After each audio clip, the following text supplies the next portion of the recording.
గిరిజన ప్రాంతాల్లో మౌలిక వసతుల అభివృద్ధికి కీలకమైన ఇంజనీరింగ్ చీఫ్ పోస్టులను అర్హత లేకపోయినా వైసీపీ ప్రభుత్వ హయాంలో సబ్బవరపు శ్రీనివాస్కు అప్పగించడం వివాదాస్పదంగా మారింది. ఈయన ఈఈగా ఉండగా ఎస్ఈ, సిఈ, ఈఎన్సీ పోస్టులన్నిటికీ ఒకేసారి పూర్తి అదనపు బాధ్యతలు అప్పగించి అందాలమెక్కించారు. అప్పటికే ఆయనపై 2 ఏసీబీ కేసులు విచారణలు సాగుతుండగా ఈఎన్సీ బాధ్యతలు ఎలా అప్పగిస్తారని విజిలెన్స్ ఎన్ఫోర్స్మెంట్ విభాగం అభ్యంతరం తెలిపింది. ఆయనను వెంటనే ఆ పోస్టు నుంచి తొలగించాలని కోరినా తొలగించలేదు. తర్వాత ఈయన ఈఎన్సీ కార్యాలయాన్ని తన గుప్పిట పెట్టుకున్నారు. పనులపై గుత్తాధిపత్యం చెలాయించేందుకు ఎస్సీ సుబ్బవరపు శ్రీనివాస్ పోస్టులని ఎవరికి కట్టబెట్టకుండా కూటమి ప్రభుత్వం వచ్చే వరకు తన చేతిలోనే అంటిపెట్టుకున్నారు.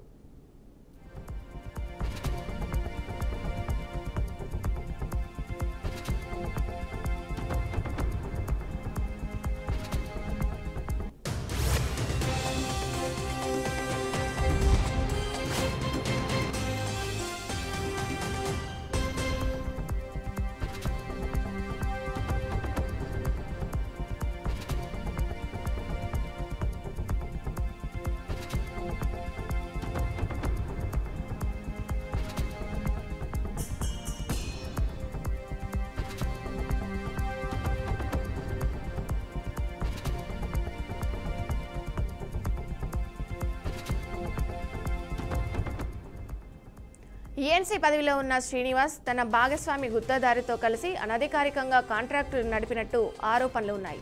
మెజారిటీ పనులు ఒకే గుత్తదారునికి కట్టబెట్టిన శ్రీనివాస్ గుడ్విల్ పేరిట భారీ లంచాలు తీసుకున్నారని సమాచారం. ఇటీవల ఒక గుత్తేదారు నుంచి 5 కోట్ల రూపాయల లంచం డిమాండ్ చేసిన వ్యవహారంలో ఏసీబీ అధికారులకు అడ్డంగా దొరికిపోయారు. అడిగినంత ఇవ్వని గుత్తేదారులు అధికారుల వేధింపులకు గురవుతూ బదిలీలు, పదోన్నతులపై ప్రభావం చూపుతున్నారని ఆరోపణలు ఉన్నాయి.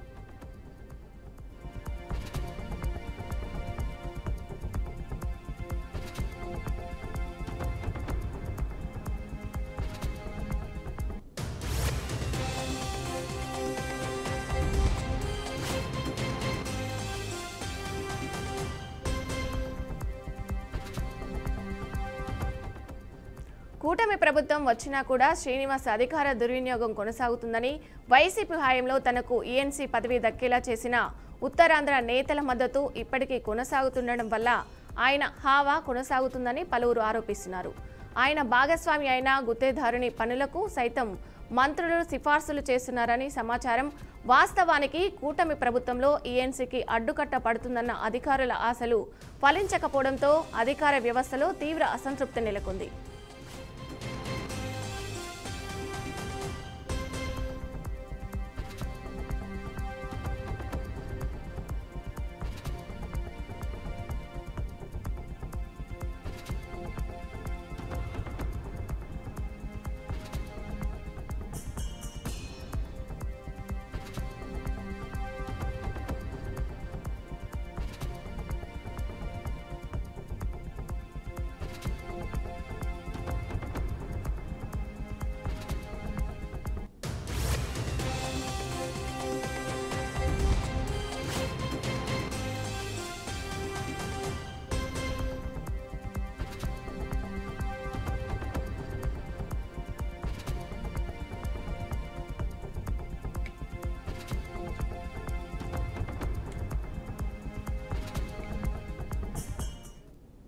ఇక ఇదే అంశానికి సంబంధించి మరింత సమాచారం మా బ్యూరో చీఫ్ సాంబశివరావు అందిస్తారు. సాంబశివరావు, చెప్పండి.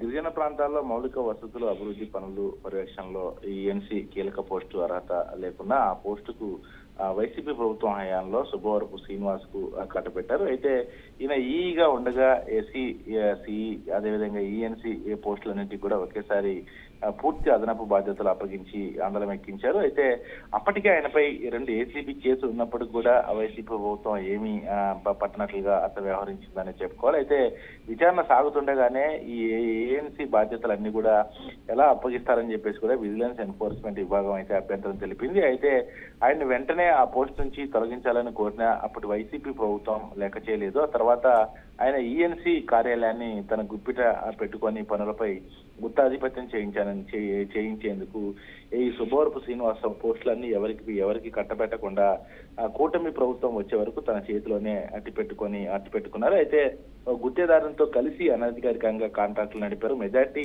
పనులు ఆ గుత్తేదారునికే దక్కేలాగా చేసి వారి దీనిపై గుడ్ విల్ కింద కొంత మొత్తాన్ని తీసుకునేవారని కూడా అక్కడ పూర్తి ఆరోపణలు అయితే ఉన్నాయి. అయితే తాజాగా ఓ గుత్తేదారు నుంచి కూడా సుమారుగా 5 కోట్ల లంచం డిమాండ్ చేసిన వ్యవహారంలో కూడా సుబ్బవరపు శ్రీనివాస్ అవినీతి నిరోధక విభాగానికి ఏసీబీకి అడ్డంగా దొరికిపోయిన విషయం తెలిసిందే. అయితే అడిగినంత ఇవ్వకపోతే వేధింపులు చేస్తారు. అదేవిధంగా గుత్తేదారులైనా కింద స్థాయి అధికారులైనా ఆ శ్రీనివాస్ అడిగినంత ఇవ్వాల్సిందే, లేకపోతే తన చేతిలో ఉన్న క్వాలిటీ కంట్రోల్ విభాగాన్ని వారిపై ప్రయోగించాలని చెప్పేసి కూడా కొంతమంది పిటిషన్లు వేయించి విజిలెన్స్ విచారణకు ఆదేశించేవారు. అయితే ఇందుకోసం తనకు నచ్చిన వారిని వినియోగించుకున్నారని కూడా సమాచారం ఉంది. ఎవరన్నా ఇబ్బంది పెట్టాలంటే తనకు నచ్చిన సిబ్బందిని ఉపయోగించి ఇతరులను ఇబ్బంది పెట్టేవారని చెప్పేసి తీవ్ర స్థాయిలో కూడా ఆరోపణలు ఉన్నాయి. ఇలా కింద స్థాయికి అధికారులు తన చెప్పు చేతల్లో నడిచేలా చేశారని కూడా చర్చ అయితే సాగుతుంది. అయితే కూటమి ప్రభుత్వంలో శ్రీనివాస్ అరాజకం యథాచిగా సాగుతుంది. అతనిపై అయితే పనుల కోసం గిరిజనులు సైతం వారు సిఫార్సు చేశారని స్థాయిలో ఈఎన్సీ హవా అయితే కొనసాగుతుంది. చర్యలు తీసుకోవాలని చెప్పేసి అయితే కోరుకుంటున్నటువంటి పరిస్థితి ఉంది. Okay, right. Thank you Sambasivarao. ఇవి bulletin updates. Keep watching BRK news తెలుగుడి సత్తా.